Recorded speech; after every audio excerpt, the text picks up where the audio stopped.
Welcome to Lending Forward, a podcast where we're lending every bit of what we know to our listeners. From real conversations and lessons learned deep within the industry to education and forward thinking. Together, we're lending forward. And as always, don't forget to subscribe to our channels and connect with us on www.atlanticbay.com. Atlantic Bay Mortgage Group, LLC, NMLS number 72043, NMLSconsumeraccess.org is an equal opportunity lender located at 600 Lynn Haven Parkway, Suite 203, Virginia Beach, Virginia, 23452.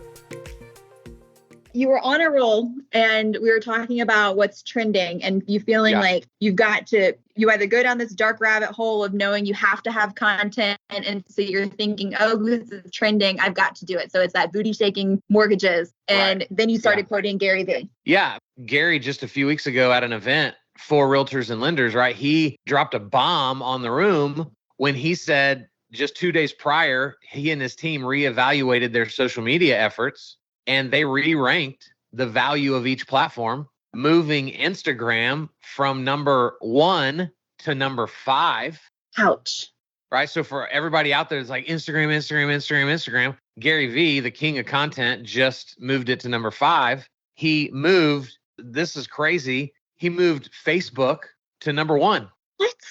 Because right now, a couple months ago, they gave us the ability to convert our personal pages into fan pages.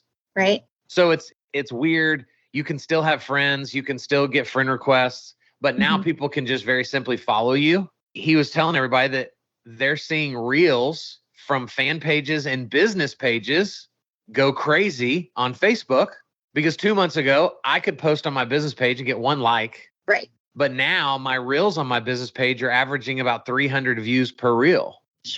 Right. So that's a crazy increase. And these are actually people that you know that have liked your business page, right? Not random people from China or Zimbabwe that are on TikTok making you feel good about yourself, but they're not going to get a mortgage from you. No. And so he moved Facebook back to number 1, but specifically for Reels through the fan page and the business page. Number 2, he put YouTube Shorts and just the power of YouTube Shorts. And talked about how because of the way, YouTube is indexed and the way it's searched, that we're able to put Reels like directly into Google's algorithm.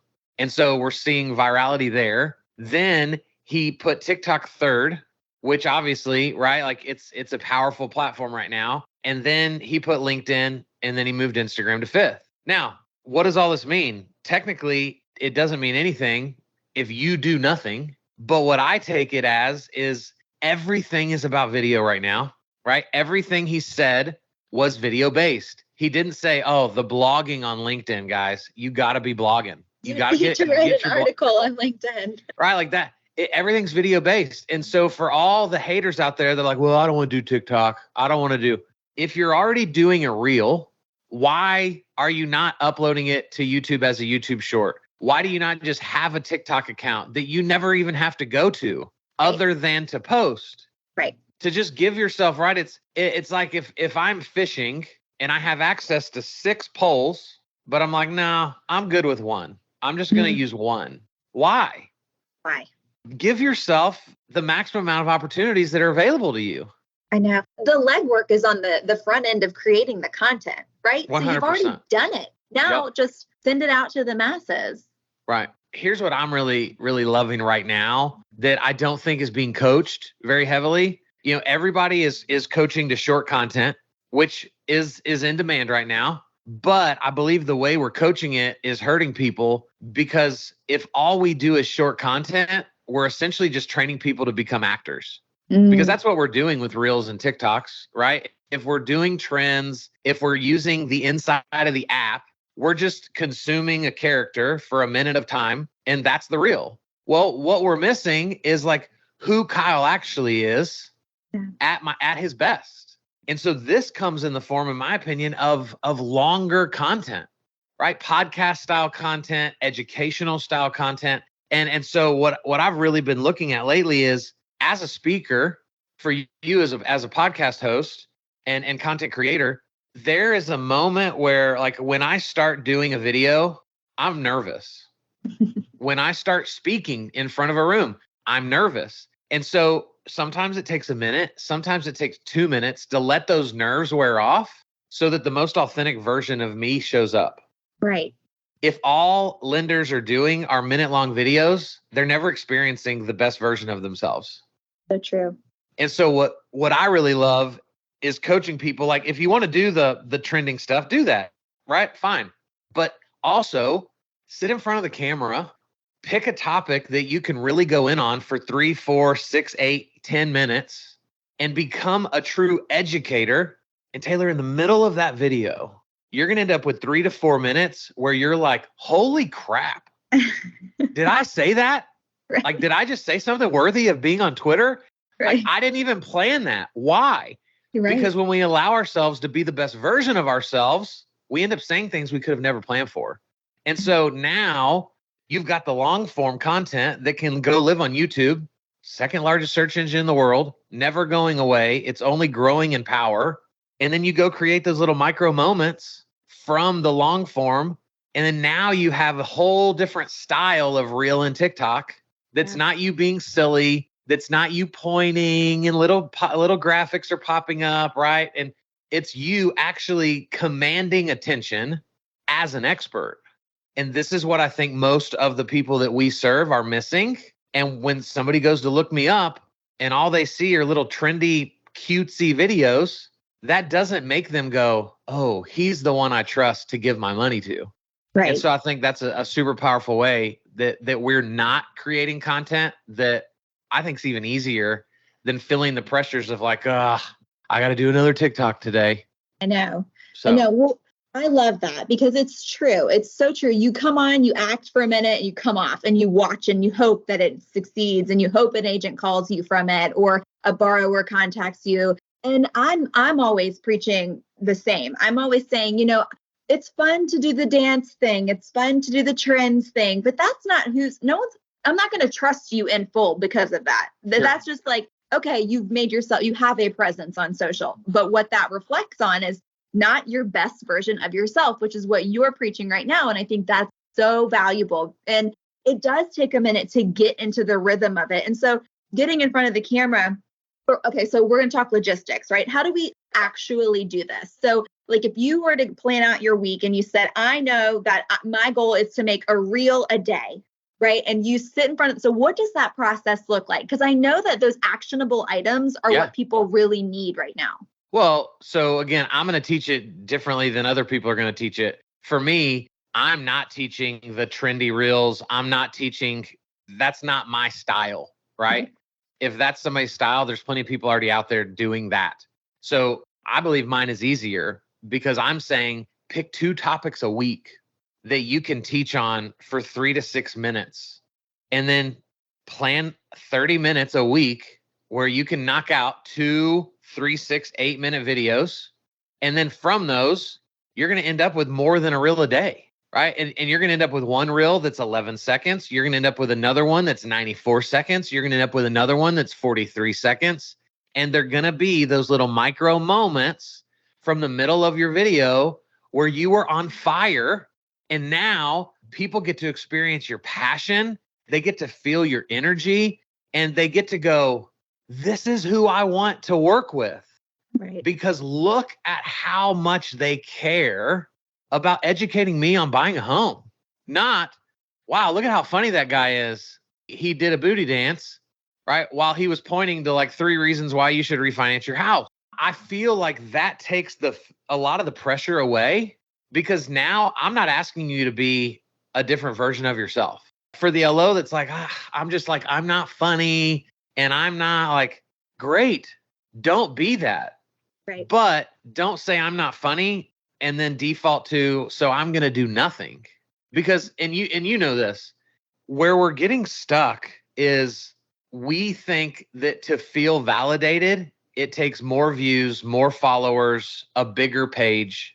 When the reality is, if you're an LO that wants to do 100 deals a year, that's 100 people in your city. So you're better off with a TikTok channel with 1,100 followers of people that genuinely like you than to go try to trend and go, well, I have 84,000 followers on TikTok. Cool. How many loans is that helping you create?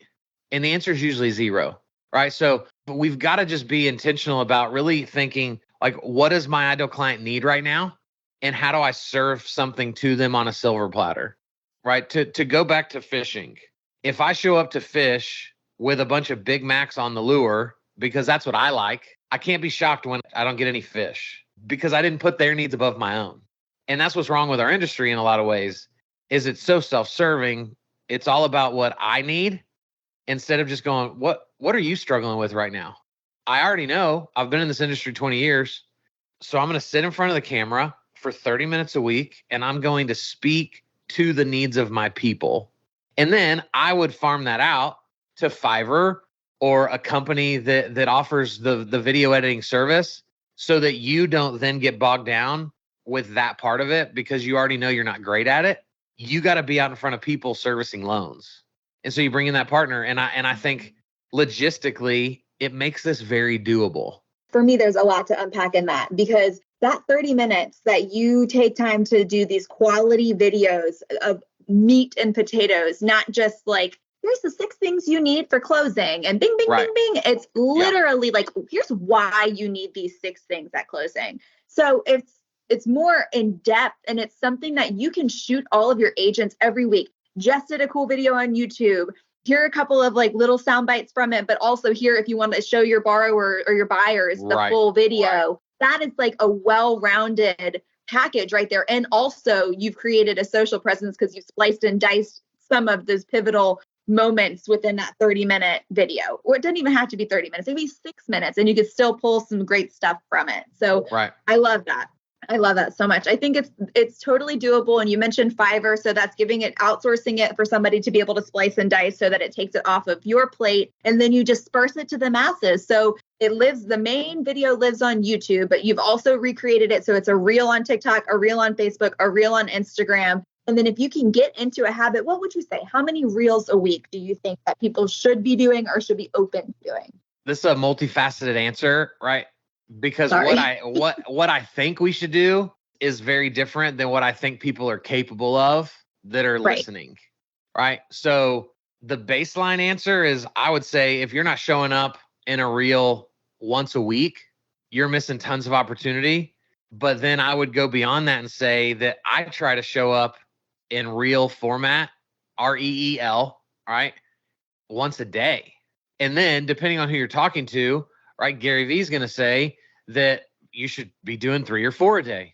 You should be, on TikTok. If you really want to grow, you should be doing 3 to 4 TikToks a day. On Instagram, you really want to grow, you should be doing 3 to 4 reels a day. Well, what does this force us to have to do, Taylor? It forces us to go, my life is now the content, because I can't fabricate 4 reels a day where I'm literally like in the platform, editing, adding text, picking music, finding trending sounds. It's only possible because what does Gary Vee do? He records his life. Right. And then those are what we see as reels. It's him speaking on a stage. It's him at an airport. Like, you never see, hardly ever, any content from Gary Vee like in a nice studio. Right. That's so doable. And so, but here's the thing. People don't realize that it's so doable. When you're sitting down and having a conversation with a borrower on like the pre-approval process, what better kind of content is there? Because it's educational. It's somebody, and I always say like a video testimonial. If you're not going to your closings, dropping the keys into your buyer's hands and saying, how's it feel to be a homeowner, then that is a lost moment that you're truly, because I'm tired of seeing text on images. Nobody's reading that paragraph. And we all know it says the same thing. So really showing like, I started you from A to B. If you capture those moments of people getting pre-approved, and then you say like, all right, here we are, it's week 3, they finally found a house. Here's what's next for these people, and tracking those moments. And people think it's so hard. Well, I don't do anything fun. I'm like, yeah, you do. You talk to people all day long. You solve problems all day long. Why aren't you capitalizing on those moments? And to your point, it's like, it's as easy as like videoing this conversation right now to say, look, this is what it looks like to go through the process. And here are some of the questions you might get asked, and then recap it. So it's just, there's a lot of easy, low-hanging fruit that people just don't realize it. So here's my new favorite phrase right now is yesterday's conversations are today's content. Yes. I love that. Right? Because you just said it. What LOs do is they solve problems for a living. Like that's what they do. They wake up and then go to bed as problem solvers. So if I'm struggling with what to do content wise, I will literally go to my calendar and then go to yesterday and go, who did I meet with yesterday? Okay, I met with that guy. And then what do we talk about? We talked about this, this, and this. Oh, I taught a class. What were some of the conversations we had inside of that class? Then I did a coaching call, and there is content inside of all of that. I know. All of it. And we get so stuck, and it's so crazy to me because anybody that says they suck at content, I could take to coffee, and they don't suck at talking. Yeah. Right. Right. They're great talkers. We wouldn't look at each other and be like, so what, like, do you want to say something? Yeah. All right, cool. Well, this has been awkward and 3 minutes, right? Like, no, we would sit there for 90 minutes and we're going to talk about all sorts of stuff. We look at this backwards and we convince ourselves that nobody cares when, again, if you're at coffee with a friend, they care about what you have to say, as do you of them. But this camera, it makes us do freaking weird stuff. And it makes people crazy. It makes us scared about false things. And we have to overcome it. 100%. Agreed. We have to, because this is the new normal, right? Like what's coming next is like virtual reality. Well, guess what? We don't get to hide behind a blog as virtual reality becomes more of a thing. We got to get comfortable in front of the camera now. And it just can't matter. And the last thing I want to say is right now in 2022, we trust the opinions of strangers more than we trust our own people. And how is this true? It's true because if you and your family lived in Dallas, Fort Worth, where we live, and you text me and you're like, dude, my husband and I just went to this bomb restaurant. It was incredible. We took the boys. They had this crazy playground. Your kids will love it. I don't get in the car and go to that restaurant. I'm going to go look it up. For sure. And if I look it up and that restaurant has 2 stars, I don't think the internet's wrong. I think my friend Taylor is crazy. Yeah, right. Exactly. I don't go, well, wait, we've been friends for a while. Like she wouldn't be. I don't think that. I instantly am like, why did she think this was great? It has 2 stars. And so if it's true for food, it's no less true for us. If you tell somebody about me, if I tell somebody about you, they don't take us at our word anymore because data is too available to us. And so if you're the LO listening and you're doing 100 deals a year, but when I go look you up online and you look like you suck, the perception is that you suck. Right. And this is why this is so valuable.